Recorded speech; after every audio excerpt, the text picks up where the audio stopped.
안녕하세요. 복잡하고 어려운 행정 이야기를 쉽고 재밌게 전달해드리는 세상 행정한 이야기의 성행입니다. 이번 영상에 준비한 내용은 토지보상 설명회입니다. 설명회 지역은 광주에 있는 영산강 대산근린공원에 대해서 설명회를 준비를 했고요. 이 사업의 시작은 어떻게 되고 지금 현재 단계는 어디이며 어떻게 대응해야 되는지에 대해서 그럼 제가 준비한 자료 같이 보면서 이야기 나눠보도록 하겠습니다. 자, 공익사업의 뿌리는 사업인정고시죠. 사업인정고시가 매우 중요하다고 매번 말씀을 드렸고요.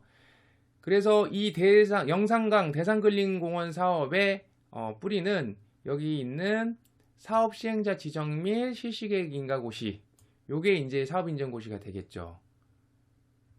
관계 표시를 한번 해보고요. 그래서 날짜를 보니까 20년 5월 15일 날 고시가 됐고요.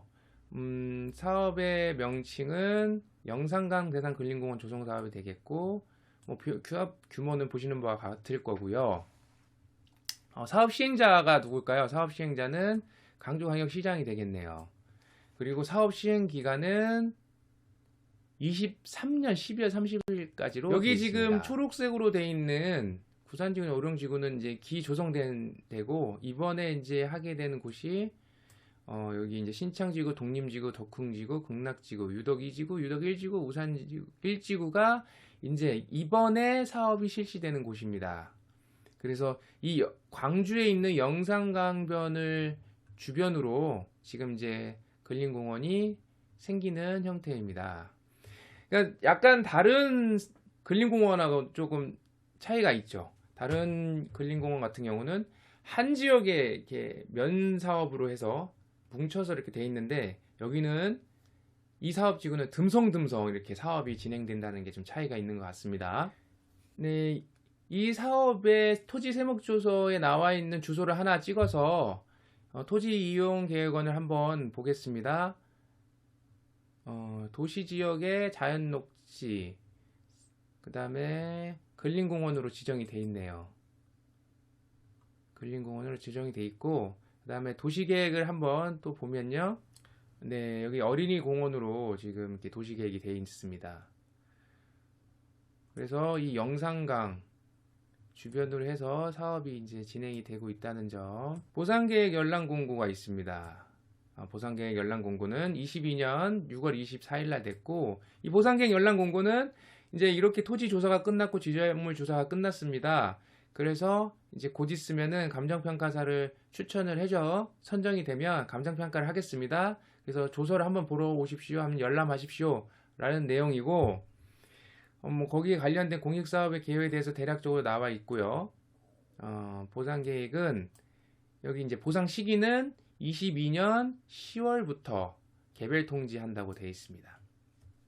그러니까 지금은 이제 보상평가가 끝났고 개별인들한테, 소유자들한테 이제 보상금이 얼마입니다 라고 안내가 됐을 겁니다. 지금 그래서 본인의 토지가 가격이 얼마인지가 지금 이제 받은 상태가 될 것이고요.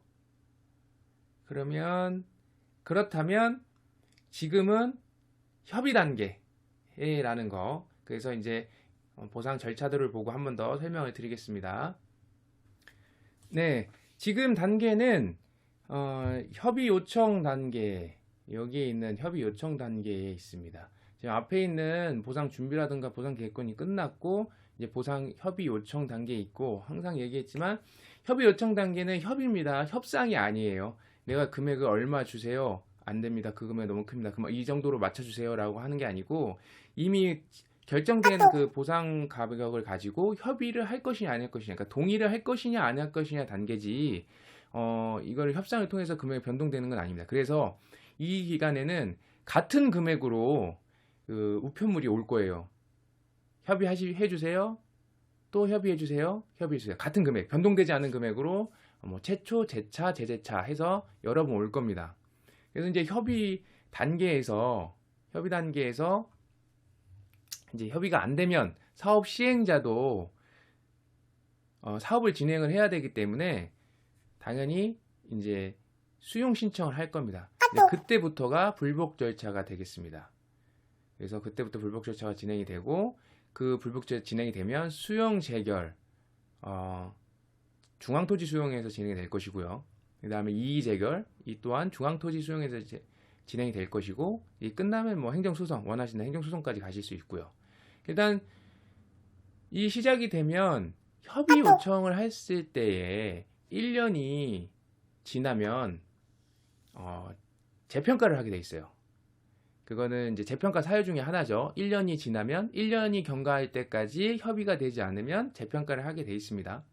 그래서 이 협의 단계에서 하는 평가는 이제 한 번이 될 수도 있고 두 번이 될 수도 있고 세 번이 될 수 있습니다. 그래서 이때 하는 건 다 재평가로 하고요. 이때 재평가를 할 때는 감정평가사를 추천할 수 있습니다. 3개 기관이 감정평가를 하죠. 근데 주민이 추천 못하면 2개 기관이 할 것이고요. 그리고 재평가가 진행이 되지 않고 사업 시행자가 이제 수용을 신청을 하게 되면 당연히 이제 재결 때는 재결 감정평가 이때는 중토위에서 선정한 2개 기관의 감정평가사가 평가를 하고 또 이의 재결 때 이제 수용 재결에 대한 이의 신청을 이의 재결이라고 하는데 이의 재결 때도 마찬가지로 중토위에서 선정한 감정평가 2개 기관이 진행을 합니다. 이제 행정소송 때는 법원에서 지정한 감정평가사 1명이 이제 평가를 하고요. 자, 그러면 여기서 이제 알아주셔야 될 거는 이제 불복 절차가 진행이 되면 당연히 보상금이 부족한 부분과 내가 불만족스러운 부분, 권리에 있어서 싸우고 싶은 부분에 대해서 주장을 하고 타당한 주장을 하고 그 다음에 관련 입증 자료, 근거 자료를 제시를 해서 그게 이제 위원회, 이제 중앙토지수용위원회 심리하는 위원들이 받아들일 수 있게끔 내용을 준비하는 게 중요하고요.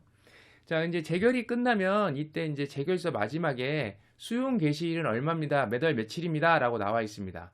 그러면 보상금을 찾아가지 않더라도 그날 기점으로 토지 소유권은 이전이 되면서 보상금은 공탁이 걸립니다. 그래서 이 단계에 수용 재결이 끝나면 소유권은 이전이 된다. 라는 걸 알아두시면 되고요. 그리고 이제 공탁 걸렸던 거 아니면 돈을 찾을 때 이의 유보라고 체크를 하신 거가 조건이 되면 이제 이의 재결로 한 번 더 보상금 증액을 위해서 다툴 수가 있고요.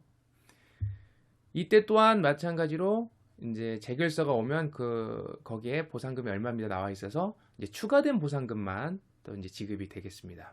또 안 찾으면 공탁이 걸립니다. 네. 최근에 다른 지역의 설명회를 갔을 때 어느 분이 이런 질문을 하셨어요. 버티면 더 받는 게 아니냐? 그냥 가만히 있겠다라고 말씀하시고 이제 문의하신 분이 계셨는데 저는 그때 이렇게 설명을 했어요.